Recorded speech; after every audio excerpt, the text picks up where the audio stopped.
A'udzu billahi minasyaitonir rajim. Bismillahirrahmanirrahim. Assalamualaikum warahmatullahi wabarakatuh. Sirli amri wahlul 'uqdatam min lisani yafqahu qawli. Amin amin ya rabbal alamin.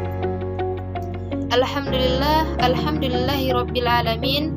Wassalatu wassalamu ala asrafil anbiya'i wal mursalin wa ala alihi wa sahbihi ajma'in, amma ba'd.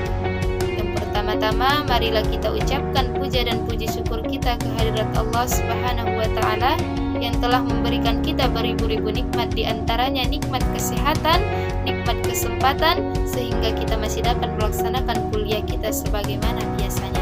Salawat berangkaikan salam semoga terhadiahkan keharibaan alam putra Abdullah, buah hatinya Aminah, yakni Nabi besar Muhammad sallallahu alaihi wasallam, yang mana ia adalah penutup di antara para nabi yang tak pernah iri dan dengki, apalagi membuat kaum Hawa patah hati. Dialah pahlawan yang handal yang tak pernah bercukur dengan silet, gol pernah berperang tetapi tidak menggunakan senjata rudal. Subhanallah. Yang kami hormati Ibu dosen pengampu, yaitu Ibu Dr. Ira Suryani MSI, dan yang kami sayangi teman-teman yang seperjuangan dengan kami.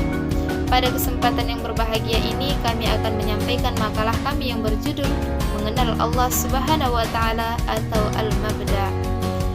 Akan tetapi sebelum melanjutkan isi materi tersebut, saya akan memperkenalkan teman-teman yang sepemakalah dengan saya. Pertama, ada saudari Lija Anjani dengan NIM 0303203048. Saudari tersebut bertugas sebagai penyaji ketiga. Dan yang kedua ada saudari Hafsa Dahni Rahmayani dengan NIM 0303202028. Saudari bertugas sebagai penyaji kedua. Dan saya sendiri Siti Nur Halimah dengan NIM 0303202005. Saya bertugas sebagai moderator sekaligus penyaji pertama. Baiklah, untuk mempersingkat waktu, saya akan menjelaskan pengertian Al-Mabda'. Secara bahasa, Al-Mabda' berasal dari bahasa Arab, yaitu Bada'a yabda'u wa mabda'an, yang artinya memulai. Mabda' adalah pandangan yang mendasar tentang kehidupan, sehingga selain perlu konsep keyakinan yang mendasari mabda' itu sendiri, juga perlu adanya instrumen-instrumen dari mabda' tersebut. Mabda' merupakan istilah bahasa Arab yang dapat diterjemahkan sebagai ideologi, namun bukan ideologi dalam pengertian yang sempit, sebagaimana dalam pandangan sekularisme. Menurut Muhammad Ismail, yang disebut dengan mabda' adalah akidah atau keyakinan yang digali dari proses berpikir yang kemudian melahirkan sistem atau aturan-aturan. Menurut definisi ini, sebuah akidah atau keyakinan disebut sebagai mabda' atau ideologi jika memiliki dua syarat. Yang pertama, bersifat a'liyah, dan yang kedua, harus memiliki sistem atau aturan. Yang kedua, iman kepada Allah Subhanahu wa taala. Iman kepada Allah adalah yang paling pokok dan mendasari seluruh ajaran Islam, dan ia harus diyakini dengan ilmu yang pasti, seperti ilmu yang terdapat dalam kalimat syahadat La ilaha illallah. Ialah yang menjadi awal, inti dan akhir dari seluruh seruan Islam, sebagaimana wasiat Rasulullah sallallahu alaihi wasallam kepada sahabat Mu'adz. Ketika beliau mengutus sahabat tersebut ke negeri Yaman, sesungguhnya engkau akan mendatangi suatu kaum dari ahli kitab. Maka hendaklah engkau mengawali dakwahmu kepada mereka penyaksian bahwa tidak ada Tuhan melainkan Allah. Kemudian jika mereka telah taat kepadamu, maka ajarkanlah lagi kepada mereka bahwa Allah mewajibkan atasnya untuk melaksanakan sholat 5 waktu. Al-Quran sebagai sumber pokok ajaran Islam telah memberikan pedoman kepada kita dalam mengenal Allah Subhanahu wa taala. Demikian pula dikemukakan bukti-bukti yang pasti tentang kekuasaannya bersama seluruh sifat keagungannya. Pengetahuan manusia kepada Allah Subhanahu wa taala adalah sejalan dengan sejarahnya sendiri. Itulah pengetahuan yang pertama kali diterima oleh manusia pertama, yakni Adam alaihissalam, yang diajarkan oleh penciptanya, dan pengetahuan itulah yang kemudian diajarkan kepada anak cucunya. Bahkan manusia telah menyatakan berimannya kepada Allah Subhanahu wa Ta'ala sejak dia di alam arwah. Allah Subhanahu wa Ta'ala berfirman, "Bukankah aku ini Tuhanmu?" Mereka menjawab, "Betul, Engkau Tuhan kami menjadi saksi." Penjelasan tersebut terdapat dalam Quran Surah Al-A'raf ayat 172. Dalam sejarah purba, manusia jahiliyah juga mengenal Allah. Mereka mengetahui bahwa yang menjadikan alam semesta dan yang harus disembah ialah zat yang bernama Allah itu. Quran mengungkapkan, "Katakanlah, siapakah yang memberi rizki kepadamu dari langit dan bumi? Atau siapakah yang berkuasa pendengaran dan penglihatan?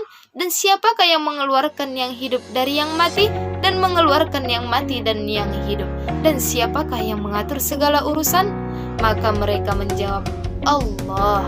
Maka katakanlah, mengapa kamu tidak bertakwa kepadanya? Dan jika kamu tanya mereka itu atau orang-orang jahiliyah, siapakah yang menjadikan langit dan bumi? Niscaya mereka menjawab, yang menjadikannya ialah Tuhan yang Maha Kuasa lagi Maha Mengetahui. Penjelasan tersebut terdapat dalam Quran Surah Zukhruf ayat 9. Demikianlah pengakuan orang-orang jahiliyah. Tetapi mengapa mereka juga menyembah berhala? Mereka menjawab bahwa patung-patung dan berhala-berhala yang mereka sembah itu adalah semata-mata berfungsi sebagai makelar-makelar dalam menyembah Allah dan untuk mendekatkan mereka kepadanya. Islam memandang perbuatan semacam itu sebagai perbuatan hina akibat kebodohan. Bukankah manusia telah diciptakan pada martabat yang paling tinggi di antara seluruh makhluk di alam semesta ini?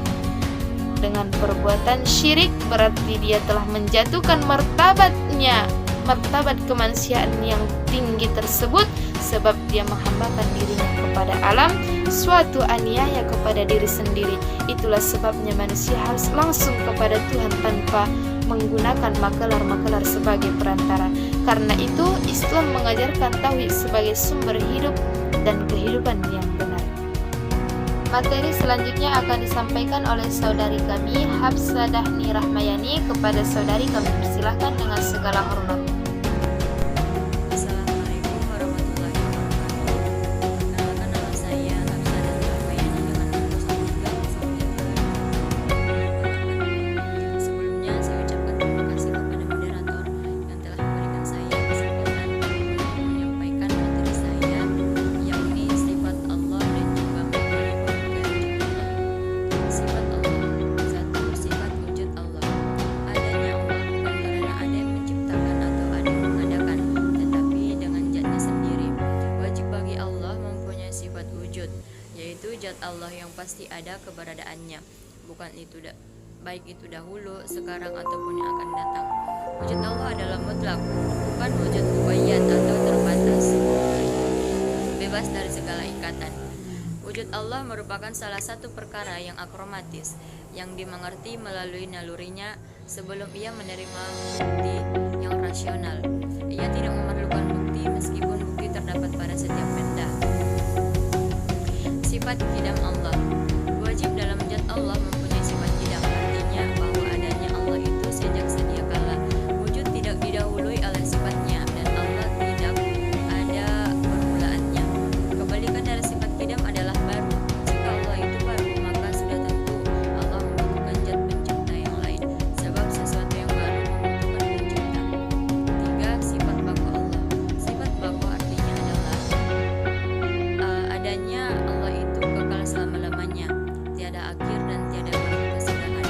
Jika Allah tidak mempunyai sifat baqa, maka kemungkinan Allah akan rusak. 4. Ilmu Allah adalah maha luas, tidak terbatas oleh apapun.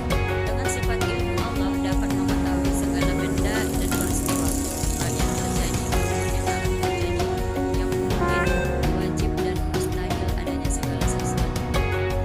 Uji perbedaan ilmu Allah dengan makhluknya terletak pada hal berikut. 1.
adanya alam sama tentang adanya alam membuktikan adanya yang menciptakan atau sang pencipta.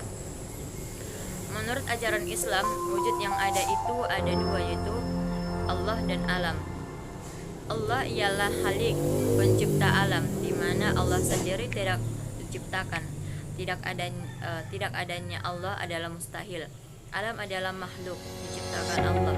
Telah ada karena itu dinamakan baru, artinya dari tidak ada menjadi ada atau wujud. Karena alam telah menjadi kenyataan, maka mestilah alam takluk sepenuhnya kepada Allah yang telah membuatnya ada atau wujud, yaitu Allah Subhanahu wa Ta'ala. Manfaat dari mengetahui kita tentang keesaan Tuhan ialah manusia tidak menyembah dan bertuhan selain Allah Subhanahu wa Ta'ala, dan hanya Allah lah yang mempunyai kekuasaan dan kehendak tertinggi atas seluruh alam dan manusia.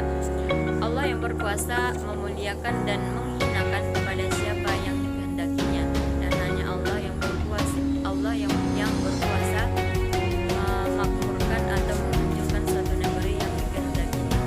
Mungkin sampai di sini materi yang dapat saya sampaikan. Saya kembalikan kepada moderator. Terima kasih. Terima kasih kepada Saudari Hafsah Dahni Rahmayani. Selanjutnya materi akan disampaikan oleh Saudari Riza Anjani. Kepada Saudari Riza, kami persilahkan dengan segala hormat.